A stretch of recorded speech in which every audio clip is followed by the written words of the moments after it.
तुमचे मालक जाणार, तुमच्या कपाळावरचं कुंकू हरण केलं जाणार. जयंतीनं गुमास्त्याला ते प्यादे गुमास्ते यमाच्या खालची लोक असतात ना, यम धर्माच्या खालचा यम आणि यमाच्या पुढचे मग काही लोक, त्यांना सांगितलं, दादा मी अमरपुरीच्या राजाची मुलगी आहे. जी माहिती आहे मला, पण तुमच्या बाबाकडे 222 पद आहेत, त्याच्यापैकी एक पद आहे. तुमच्या बाबानं मृत्यूपत्रावर सही केल्याशिवाय मृत्यूपत्र तयार होत नाही, आणि हे मृत्यूपत्र तयार करण्यासाठी चित्रगुप्ताची संमती लागते, त्यांची स्वाक्षरी लागते, आणि त्यांच्या स्वाक्षरीनंतर पंढरपुरातल्या आणि काशीच्या मालकाच्या पुढे टेकलं जातंय, आणि ते सांगतात, हो शांतपणा करू लागला बाळ्या, सकाळी वाजवा.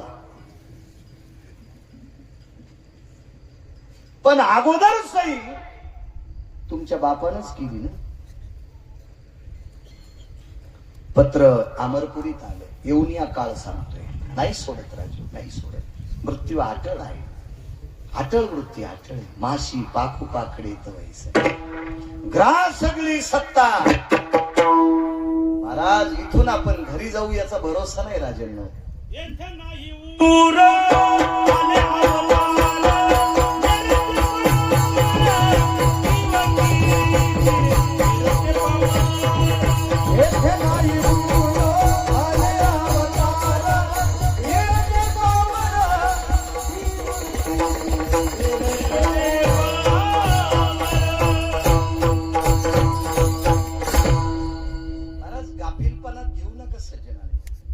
मी काही तुम्हाला उपदेश करण्याच्या लायकीचा, अधिकाराचा, एवढी माझी पात्रता, योग्यता काही नाही. तुम्ही उभं केलंय म्हणून बोलतोय.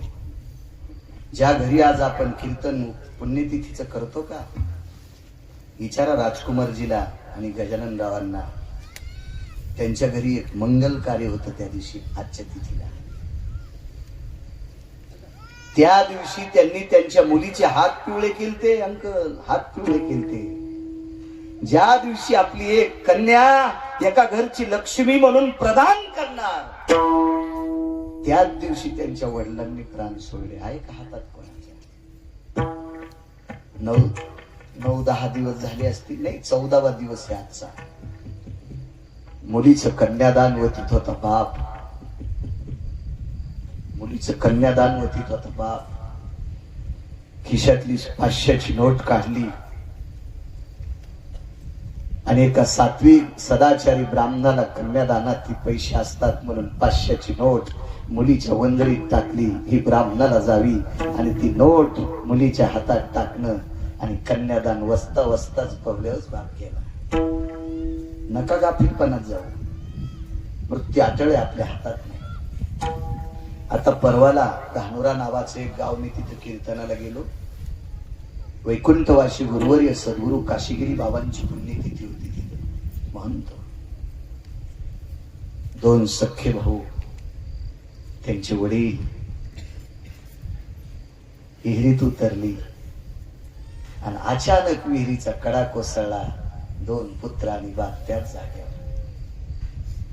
मृत्यूला गाफीलपणात घेऊ नका, साधेपणात घेऊ नका. अटळ आहे मृत्यू. रक्त पळावं माणसानं, पण कोणीकडे नाही पळावं.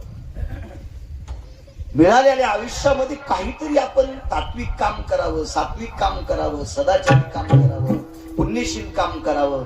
कधी बी जरासं काही आलं की सर्पासारखी फणी काढून नका फिरत जाऊ. कोणी बी बुटासकट पाय दिले कधीशी. हिंसाला कोणी कोण मारते गुरुजी? मागून. विकासजी सर्पाला कोणी कोण हाणते? तोंडाकूनच ना, त्याच्या दातात विष असते ना. आणि बचर बचर करणाऱ्याला कुठं हाणते? पाठीत का तोंडात? दात पडूस तर. अंकल जीवनात बचर बचर नाही करायची. तुम्हाला नाही म्हणत आम्ही नाही. तुम्ही व्यापारी माणसं आहे, तुम्ही साखऱ्या खाऊन बोलत. हो,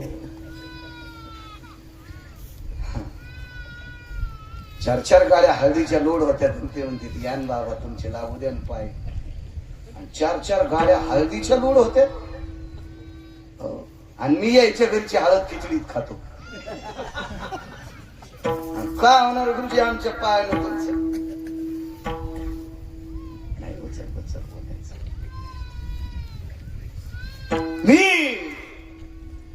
अमरेंद्राची कन्या आहे. जी आईसाहेब, जी मान्य आहे मला. आईसाहेब, आतापर्यंत मृत्यूपत्र कोणाला दाखवलं नाही, पण मृत्यूच्या पत्रावर सही करायची योग्यता तुमच्या बाबात आहे, म्हणून मी तुम्हाला आठवण करून दिलो. आज 3 दिवसाच्या नंतर तुमच्या कपाळावर चुकून कुंकुम आलवणार. आज आठवण करून दिली तुम्हाला. वडिलांना निरोप गेला. कोण आहे ते? त्याला कळत नाही का? मी. तुला अक्कल नाही का रे? माझी पोरगी आहे ती. ते म्हणला, महाराज मला अक्कल आहे. नाही, मला कवडीची नाही, पण मला वाटलं तुम्हाला तरी थोडी असावा.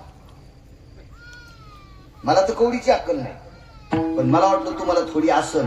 मला अक्कल नाही. मग सही तुम्हीच केली ना. मृत्यूपत्रावर सही कोणी केली? तुम्ही. तुम्हाला कळणार नाही तुमच्या जावाई म्हणा. तुम्हाला माहित नाही तुमचा जावाई. गपचीप बसला. मोठाले लोक लय चुकत येतो, फक्त त्याच झाकत. लय चुकत येत. लय लय लय लय उतऱ्याच्या विष्टे इतके घाणे, इतका वास सुटलेला, पण झाकत याला. म्हणून एक मन आहे, गरीबाचं कुसळ दिसत, मोठ्याचं मुसळ दिसत नाही. पहिल्यापासून झाकत बघा, झाकत. मला कवडीची नाही, पण मला असं वाटलं तुम्हाला असेल. एक लक्षात घे. असू दे, चुकला असेल माझं, पण मृत्यूचा फॉर्म सगळ्यात खाली झाला. सगळ्यांचे फॉर्म वरी टाकले. तेव्हा तो गुमास्ता यमाचा म्हणला, मी खाली नाही, मी फाडूनच टाकतो. पण तुमच्या जावयाचा मृत्यूपत्र कितीतरी देवायनं पाहिलं. आता ती चर्चेत आले, आणि तुमचे जावाई जर मी वाचिले तर सगळे काही देव म्हणते मै मेवणी वाच्यो. बाप नाही, मै मेवणी वाच्यो, मा साडू वाचो, मा कुठं मोडू वाचो. गळ्या भोवतालचे जरा गणगोत असत ते. आली आठवण तर मा मेवणा वाचो. आणि लय डोक्यात असलं तर बहिणीचे मालक वाचो. असं प्रत्येक देवपत्र आणीन का नाही आमच्याकडे? आमच्या पदाला काय किंमत आहे? यमधर्म म्हणतो, माफ करा. इंद्र हातबल झालाय. सोन्याच्या गावात राहणारा 222 ज्याच्याकडे पद आहे तो राजा हातबल झाला, हातबल झाला. शेवटी जयंतीची आई फार सात्विक होती, फार सात्विक. येऊन या काळ सांगतो, सात्विक होती. ही द्वापार युगामध्ये गोकुळ नावाच्या गावामध्ये प्रगट झाली. गोपी या रूपाने, राधा या रूपाने. शची, राधा कोण? इंद्राची पत्नी शची. यमराज, जयंती विधवा होणार. विधवा होणार. पंढरपुरातल्या मालकाला आमंत्रित केलं. प्रभू यावं लागतंय. ते पळतच सुटलं, पळतच. द्वारकेतला मालक म्हणजे पंढरीतला मालक, पळतच. काय काम आहे राधे? राधे काय काम? देवा हळूच ऐका, भिंतीला कान असतात. मृत्यूपत्रावर इंद्रांची सही झाली. माझी जयंती नावाची कन्या, आमचे जावाई उद्या दुपारी जाणार आहे. करता का काही प्रयत्न? काही प्रयत्न करता? काय सांगितलं पंढरपुरातल्या मालकानं? राधे, मी तुझ्यासाठी किती प्रयत्न केले. तू एवढं माझं भजन केलंस, या भजनाच्या बदल्यात मी तुला एकच देऊ शकतो. ज्या दिवशी तुझा देह समर्पित होईल आणि ज्या मातीत होईल ती माती मी कपाळाला लावील. गोपीचंदन ओटी तुळशीच्या माळा. महाराज, आपल्या पतीसाठी कपाळावर कुंकू किंवा टिकली लावणारी माझ्या महाराष्ट्राची संस्कृती, माझ्या भारत देशाची संस्कृती. पण बायकोसाठी गंध लावणारा जगात कोणीच नाही, किंवा प्रेयशीसाठी गंध लावणारा. प्रेयशी हा शब्द वापस घेतो. 999% ते 900 नाही, नुसता 99%, आणि 1% जागेवर ठेवतो. कारण माझ्या वाचनात 23 प्रेयसी आल्या. 23 त्यांच्यासाठी 1% जशाल तसा जागेवर राहतो, पण 99% वापस घेतो. कोणाला प्रेयसी म्हणत नसते. प्रेयसी प्राप्त झाली कर्णाला, प्रेयसी प्राप्त झाली नलाला दमयंती. कर्णाची सांगता येईल ना, वर्षाली. असंच ऐकायचं कीर्तन. तुमचं काम झालंय चोर पंक्चर, दुकानात नेल्यावर छिद्र सापडलं, घरापाशी गाडी लावल्यावर हवा राहील. म्हणून तेव्हापासून चोर पंक्चर म्हणायची पद्धत. तम नाही कीर्तन ऐकायला, तम नाही. महाराज, या देशातल्या कर्णाची पत्नी जर तुमच्या ध्यानात नसेल, काय या टीव्हीवरल्या सासूच्या झिपऱ्यात वाढल्या, नवऱ्याच्या पत्नी खाल्ली, सासऱ्याच्या मिश्रात उपसून घेतल्या, त्या पांचताईची ध्यानात तुमच्या ध्यानात येतो. वृषाली ना वृषाली. महाराज, लग्नात भेट, खापराची भेट. जे पाणी देता देता वराडे अंकल घाडग खाली पडलं, तेच खापर भेट.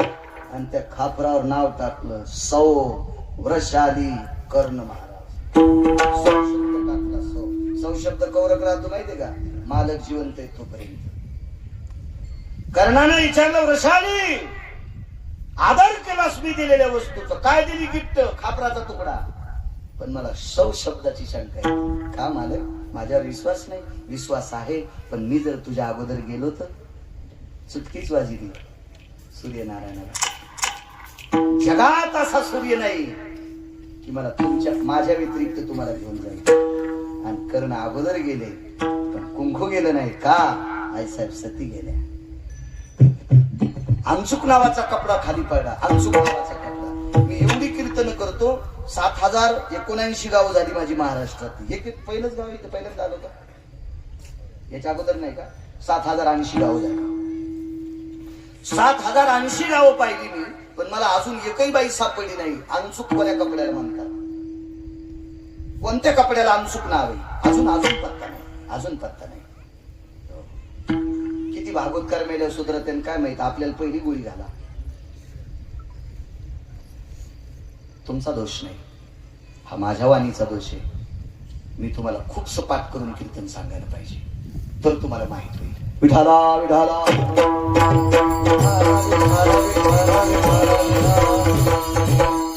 कर्णाच्या पार्थिवाला भडागडी दिला त्यावेळेला वृषालीने माणसं कापीत, म्हणजे लोटीत तुडीत नाही, माणसामधून वाट काढली. आपल्या मालकासोबत जोहार केलं, पण अंशुक नावाचा कपडा खाली पडला. विटेवरच्या मालकानं तो कपड्यासकट हृदयाला लावला. आईसाहेबांनी विचारलं, काय? प्रेमाची भेट आहे. उघडून पाहिलं, खापर होतं. 100 वर्षांनी कर्ण प्रेयसी. नलाची पत्नी दमयंती. तो एक परिहंसवो. अभंग नाही, नंतर कोणी कार्य करायचं नाही. तो एक हंस पैल तटे बैसला, स्नान करिता नृण नल तो पाहला. पैल तटाती एक कामिनी, दमयंती वो साजरी. कवी सांगते, कविता लिहिणारी लोक होते. पितांबरी अंबरी तदजन्यो सिदानाम. पितांबराचा थोडासा कपडा फाडला, थोडासा कपडा फाडला, आणि त्या गंगेच्या पाण्यातून कोपऱ्या कापऱ्यात कुठेतरी जरासा खळगा होता, गायची खुर उमटलेली होती, त्याच्यात चिखल होता, आणि त्या चिखलानं त्या कपड्यावर नाव लिहिलं, नल नृणानाम. नल नृणानाम ग्रहेषु पाण्या. तुमच्याशी पाणी ग्रहण करण्याची इच्छा आहे. आणि कपडा गंगेत सोडून दिला. हंस विहार करत होता, आणि विहार करणाऱ्या हंसानं तो कपडा तोंडात धरला, आणि पहिलं दमयंती स्नान करीत असताना तिच्या पुढ्यात टाकला. या सिनेमातल्या लोकांना हंस नाही घेता आला. ज्या कबूतर यायला हे घेता आला, कबुतऱ्या. हंस नाही घेता आला, कारण हंस कोण्या नालायक प्रेयसीचं पत्र देत नसतो. हृदयस्थ प्रेयसीचं पत्र देत असतो तो फक्त अंशच असतो. त्याच्यापैकी दमयंती. आता लग्नात पण कबूतर पाखाला चिठ्या लावून हो मस्त पाहिले नाकाव हागलं एक जणाच्या कबूतर. आता तिथं का बाथरूम हे का काय कुठे जाईन तू काय दिसायले कबूतर दिसल्यावर लांबून लग्न लागतं असतं नको शर्ट दुसरं नसतं बदलायला. एक भ्रष्ट केली आपली संस्कृती. चला टाइम संपला बरं.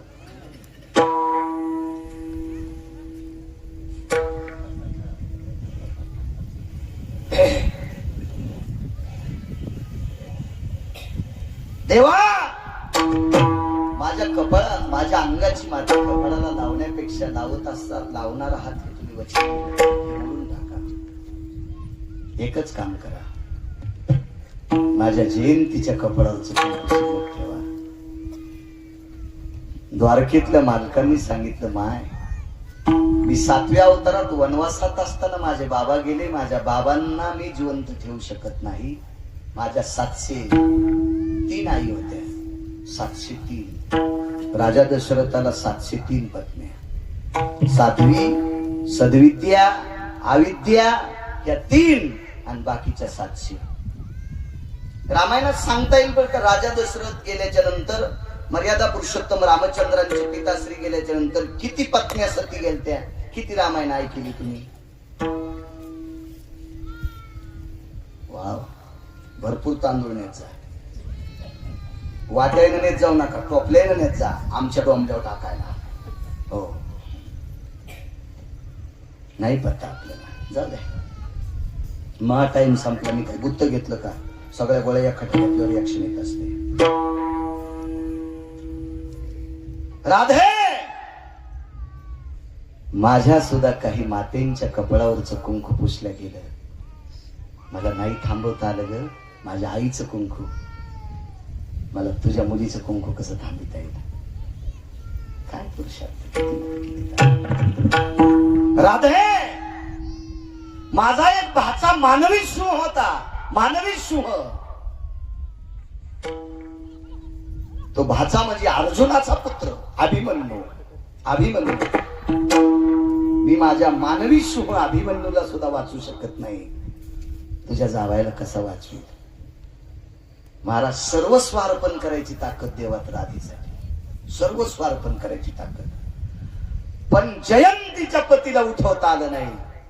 त्या ते 222 दिवे 222 पद मंत्रीपद ज्याच्याकडे आहेत अशा व्यक्तीच्या जावयाला सुद्धा मरावं लागलं. म्हणून मालक पहिल्या कडव्यात